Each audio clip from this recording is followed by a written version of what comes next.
Mushinguri Kashiri, represented here by Honorable Deputy Minister Brigadier General Mayim Lome, the Minister of Women's Affairs, Community, Small and Medium Enterprise, Honorable Senator Monica Mchangwa in absentia, the Deputy Minister of Women's Affairs, Community Development, Small and Medium Enterprise, Honorable Dr. Jennifer Mlangwa, PS Dr. Sibanda, the Chair of the Women Parliamentary Caucus, the Chair of the Portfolio Committee on Women's Affairs, Honorable Members of Parliament, UNDP Representative, my colleague Ayu Obusula, Permanent Secretaries here present, the Zimbabwe Gender Commission and other commissions, the Chief Counsel here present, represented by Chief Nichombo, SADC Representative, Development Partners, senior government officials, civil society organizations, academic institutions, representative of the private sector, faith-based organizations, ladies and gentlemen. I would like to start by acknowledging the very powerful remarks delivered by the Brigadier General just now. It always gives me great pleasure when issues around gender equality and women's empowerment are discussed at such an important level and with the strength and the power that we expect in order to see change. Thank you, sir. Your words were absolutely encouraging. And I would like to say that when I joined the UN, this framework we are discussing today on women, peace and security were just starting to be adopted. The first UN Security Council resolution had just been passed. And so no country at that time even had a national action plan on UN Security Council Resolution 1325. So you will appreciate that I stand before you with a point of emotion, but also gratitude for the road traveled and having been a witness to this important journey, and the pleasure that I have to be here in Zimbabwe today as we launch the National Action Plan on Security Council Resolution 1325.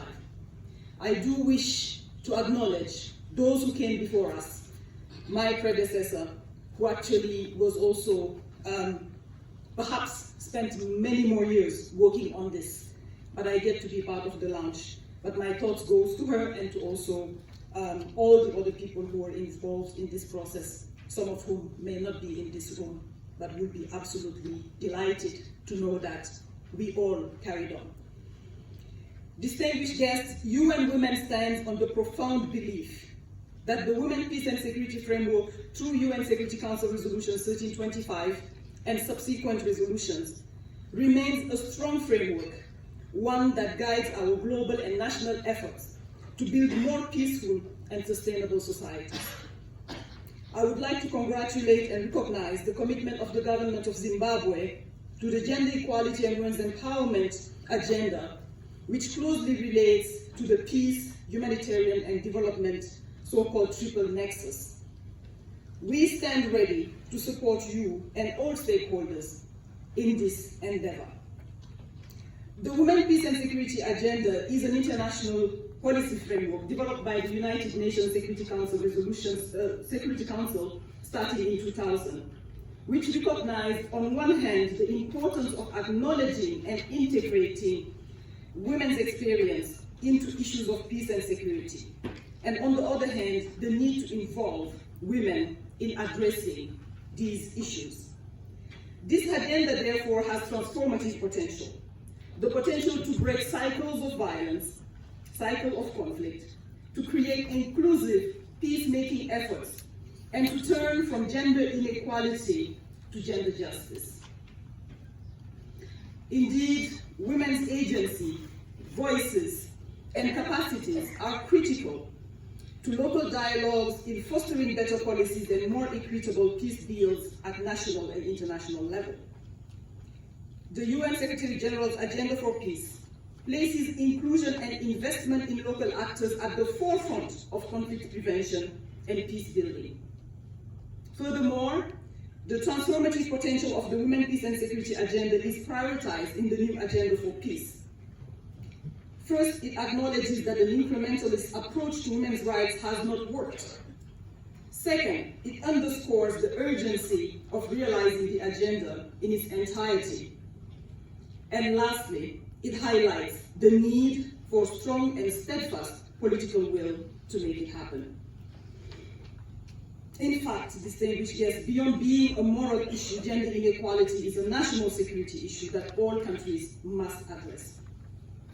Ensuring women's empowerment, accelerating women's meaningful participation in all decision-making, eradicating all forms of violence against women, online and offline, and upholding women's rights would not just help shift power, it will also result in giant steps forward in sustaining peace.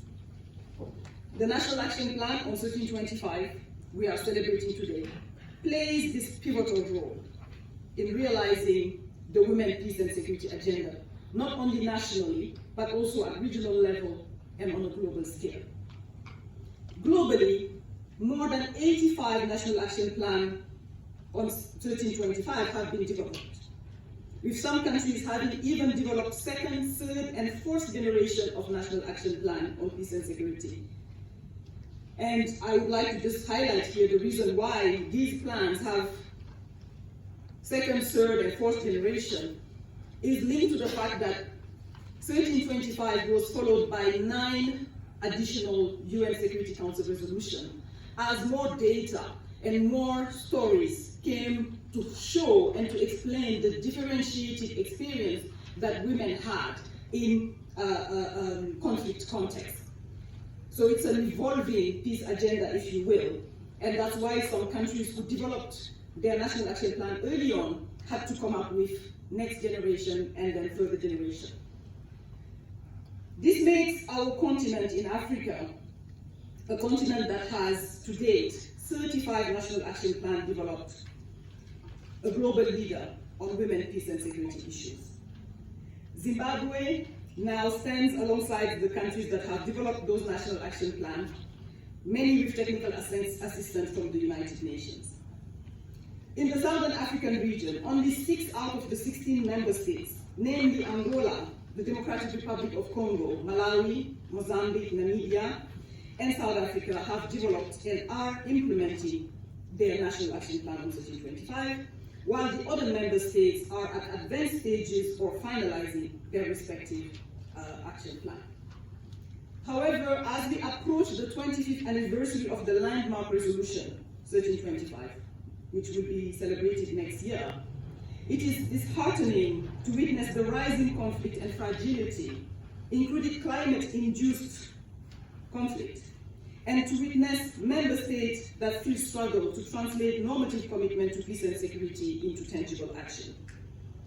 While significant progress has been achieved in Zimbabwe, as the country launches its first ever National Action Plan on 1325, it is paramount to prioritize the inclusion and empowerment of women as well as youth in all spaces. They indeed count for a very significant proportion of the population and represent an important source of resilience, hope, and innovation in forging peaceful solutions. In order for Zimbabwe to make progress towards the Sustainable Development Agenda, built on principles of inclusion and peace, women's equal rights cannot be compromised. As articulated in the National Development Strategy 1, the government must and will continue to support women to participate in the economy, engage in leadership and decision-making, and enjoy safety and security in all spaces. The Women, Peace and Security Agenda gives the government of Zimbabwe yet another instrument to do so, and the National Action Plan has provided a critical framework for measuring progress. As I conclude, I would like, ladies and gentlemen, distinguished guests, to reiterate that the UN, and UN Women in particular, remains steadfast in its commitment to providing support, particularly through the UN Women Office here in Zimbabwe. And at this juncture, you will also allow me to recognize our development partner, Irish Aid, which has contributed significantly towards this process for many, many years. We appreciate that support and look forward to continuing it. Together, under the leadership of the government of Zimbabwe, together with all our partners, donors, civil society organizations, all of you here present, we can overcome challenges and pave the way for a brighter and more peaceful future for all. I thank you for your attention.